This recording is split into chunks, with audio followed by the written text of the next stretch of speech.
So thanks to the session chairs, Drs. Mayer and DeVries, and the organizing committee.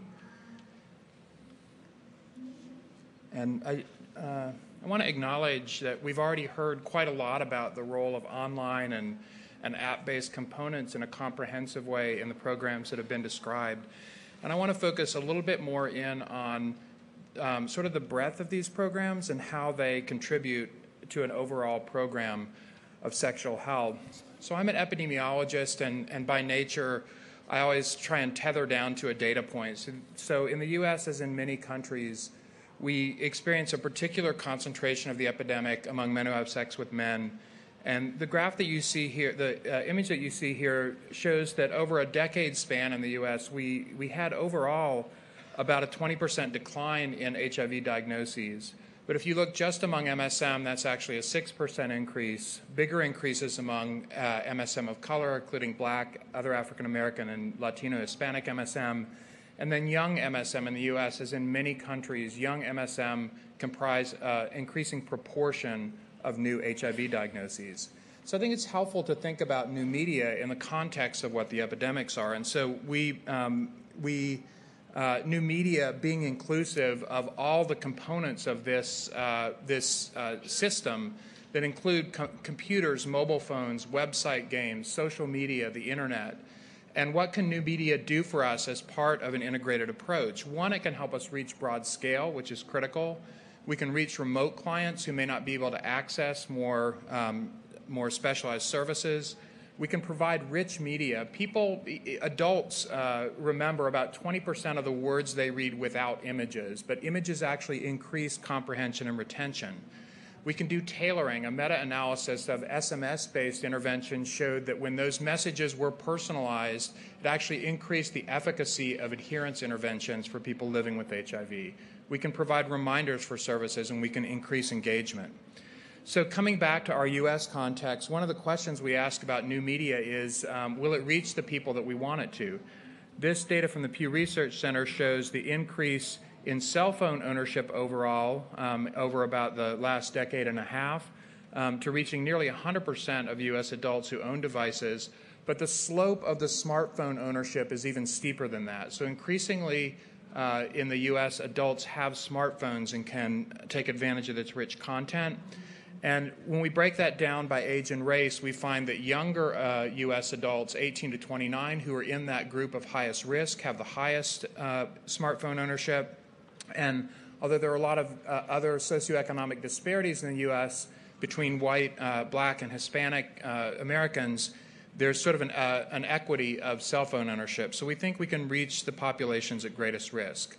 How much intervention do we need to do as part of a comprehensive sexual health intervention? Just want to show you a little bit of modeling data, first from Ron Brookmeyer, who modeled the effect of different packages of sexual health interventions for MSM in South Africa. And these bars show the opportunity to avert HIV infections in the first set of bars with a 25% PrEP coverage program. Keep in mind that all these interventions are contingent on knowledge of HIV status, and so in South Africa, where the knowledge of HIV status is low, even a 25% coverage of PrEP has a pretty modest effect because there are a lot of men who don't know their negative status. Notice that when you double the rate of testing, that actually gives your PrEP program a little bit more of a kick. And in each of these pairs of bars, you can see, for example, that a 25% increase in condoms actually has sort of an outsized effect in terms of preventing HIV infections. That gets even better if you increase testing rates. When you put PrEP and condoms together, even better, increased testing rates. So think of this sort of 30 to 40% prevalence of interventions needed, covering 30 to 40% of the people at risk. This is a synthesis of models in 5 different countries from 3 different modelers relating the coverage of PrEP on the horizontal axis to the percent of infections averted. As you expect, this is sort of a fairly linear upward trend. But again, thinking about 30 to 50% coverage to get a 25 to 30% reduction in new infections. In the U.S., we wonder how we're doing with getting multiple interventions. So this is HIV testing, STI testing, PrEP coverage, condom use, getting all of them working together.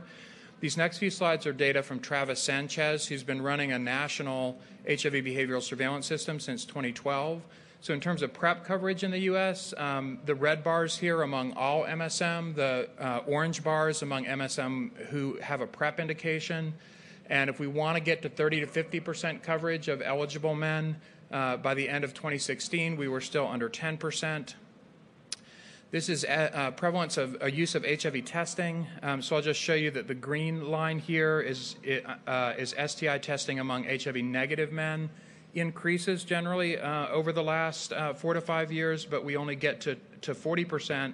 That testing prevalence is higher among men who are living with HIV infection. And the last disparity I want to point out here is that men who live in rural areas in the U.S. Get much less benefit from any of these prevention programs. So the blue bars represent men in rural areas versus the green in urban areas.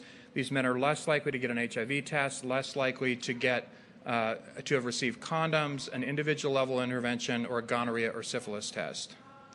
So how can new media help us to increase the scale of sexual health interventions?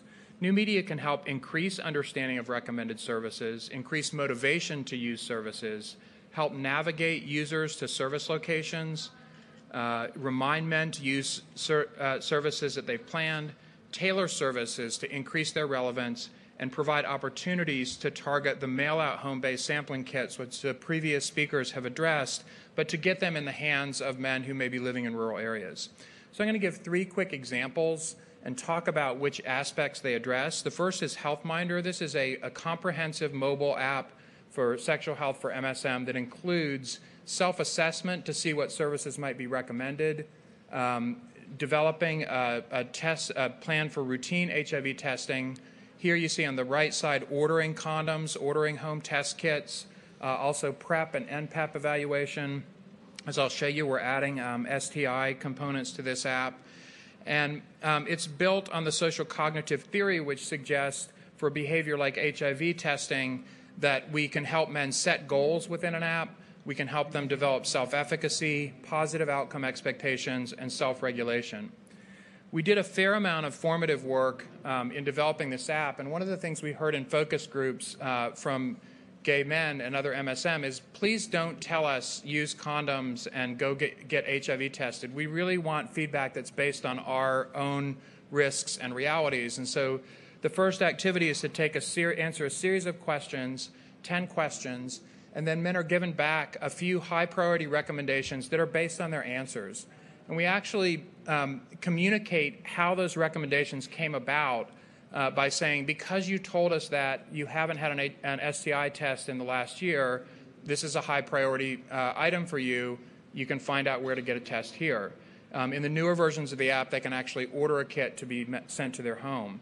And so we believe that by linking up, this is what you told us, this is what we recommend, that sort of personalization will increase the use of services.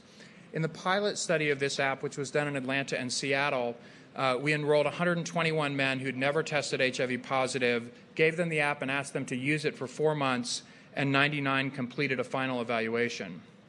And I just want to show you in this slide that all completed the initial assessment, but during this 4-month period, men used a variety of services to find HIV testing locations, to make a testing plan, to learn more about home tests, to learn more about PrEP, to learn more about PEP.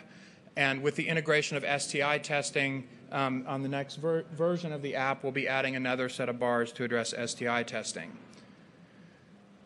At the end of the 4-month period, 78% of those who said they were dissatisfied with the condoms they were using at baseline had ordered new condoms to try out new kinds of condoms from the app. 87% reported that they used the condoms that we sent them. More than half the men ordered an HIV at-home test kit, and 2/3 of those at the baseline survey said they weren't planning on being tested for HIV anytime soon, but ordered a kit when given the opportunity. At the beginning, 2/3 of the users who, two-thirds of the users who didn't have a plan for regular HIV testing at the baseline had a plan for every 3 or 6 monthly testing at the follow-up visit. And overall, 83% of all the men who used the app ended up with a plan for regular testing, and 9% of the PrEP-eligible men started PrEP. So this is really, I'm not sure that this is an intervention. I think this is a service platform. And so the next generation for the Health Mindr app is being played out in 4 different studies that add different components or tailor in different ways. So M-Cubed is a study that adds brief prevention messages and STI testing that I'm co-leading with Gordon Manser at CDC. Health Mindr adds tailored prep content. It's being led by Jeb Jones at Emory. Know at Home is a comparative effectiveness study that links up mail-out HIV test kits with new media interventions and follow-up that I'm co-leading with Robin McGowan at CDC. And My Choices is an adolescent-tailored version of this app, and the evaluation of it is being led by Katie Bielo and Ken Mayer. I next want to highlight Keep It Up, and this is a recent publication by Brian Mustansky, which I encourage you to read if you haven't. I think it's a really exciting milestone in the new media story here, because it is a pretty definitive trial with young MSM, and it's an app. It's a web app that is developed for young MSM who've just tested HIV negative. So what do we do with our HIV testing clients who are young men who just have a negative test? What do we give them to help them sustain that negative status? And so this is a 6-session intervention that men complete probably 30 to 45 minutes per session. They complete it over a period of a couple weeks. And then the outcome here is STI prevalence at 6 months. And so I've highlighted here the risk ratios comparing the intervention and control arms. But basically, the bottom line here, literally the bottom line, is that the 6-month prevalence of any STI was about 40% less in men who received the intervention arm. And so Brian is now moving this forward into questions about how to best implement it. One of the most important things, even before the RCT results of this study came out, I think, is the very high acceptability of mail-out at-home STI specimen collection kits. So as part of this study, we mailed out over 1,100 at-home STI specimen collection kits, and among 18 to 29-year-olds, 89% of them returned usable specimens. It's hard to get young adults and adolescents to do many things that they should do. I have one in my household, and that includes toothbrushing and clothes washing. And yet, nearly 90% of these young people return these test kits. The overall rectal STI prevalence was nearly 13%, with a black-white racial differential.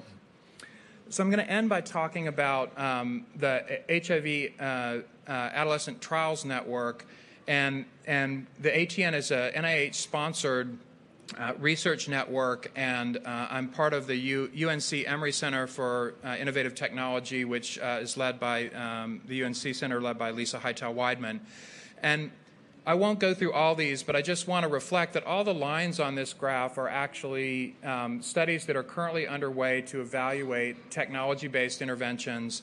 And these interventions really can go from the far left bar, which is entry HIV testing, through interventions that address the PrEP continuum, the treatment continuum, that engage around variables like social support, like stigma, self-efficacy, STIs, and that address structural variables like navigating through the healthcare system, poverty, and stigma. And as you can see, many of these apps address multiple places in that cascade. It's an exciting portfolio of research, and each of these lines is led by a principal investigator. As you can see, many of these interventions are already well underway, and for several of them, the preliminary aims are already completed that are represented with stars. So expect to see a big package of interventions here focused on adolescents, and in our network, particularly on adolescent MSM. And we think this is a right expectation given our epidemiology that we focus in this population. So I just want to highlight one of these projects in the portfolio. Earlier, the My Choices app, led by Katie Bielo and Ken Mayer, is also part of this group. But I want to highlight an intervention led by Jose Bauermeister and Rob Stevenson called Get Connected. And this gets at that idea of tailoring. So this is a web app, a mobile app and web app that is meant to match up men who have sex with men with a best match HIV testing facility. The idea is that by tailoring to preferences, we can make testing more acceptable and sustain ongoing testing. So the app asks some questions about what's important to you, So on the user side, it's saying, is it more important for you to be healthy or to be sexy or to be confident? And then it will tailor the messages about why you should test around those priorities. On the supply side, in each city where this study is being done, we're sending out mystery shoppers who will go into these clinics. They are young MSM. They will be tested. We tell the clinics up front that we're doing this evaluation, but then they give feedback on how gay-friendly, the quality of services, what kind of treatment they received, and whether they would want to go back. And now we come to the user, and so based on age, race, sexual identity, HIV testing, what they want in testing, do they want to go to a place that's gay-identified and gay-friendly? Do they want to go to a place where that's not such a public aspect of the clinic? And so based on the information they provide, it addresses both personal preferences and system-level factors to recommend places that they may be a best fit for HIV testing. So in conclusion, in many countries, young MSM are especially heavily impacted, and I think new media interventions have a place in integrated programs, but we start now to get to some places like rural areas in the United States where we may be able to provide a fairly comprehensive package of sexual health services completely through new media tools, and that includes STI testing. Mail-out STI testing is very acceptable for MSM. In the U.S., even where I live in Atlanta, men have trouble finding providers who will do the STI testing that's recommended, and so being able to collect these specimens at home is actually welcome. And for STI testing in the past, when we did these mobile interventions, we had rapid tests, but until the last several years, at Emory at least, we haven't had the capacity to do the mail-out specimens as part of these programs. Our Emory Center for AIDS Research produces these kits and helps researchers integrate them into programs at a sort of no-profit basis in our Center for AIDS Research. STI outcomes are excellent outcomes for sexual health interventions. And I mentioned Brian Mustanski's Keep It Up intervention. In that intervention, we could not have powered on HIV incidence alone. And there's enough muddiness in reporting of condom use that a condom use outcome wouldn't have shown a clear intervention effect. But STIs, given the incidence in these populations, are a really powerful outcome for sexual health interventions. Tailoring might help make interventions more personalized and impactful, and we're taking steps to test that. And finally, I'm just excited to be able to show the ITECH portfolio and say, both within the Adolescent Trials Network and outside of it, there's a really robust pipeline of e-health interventions that are being developed and evaluated.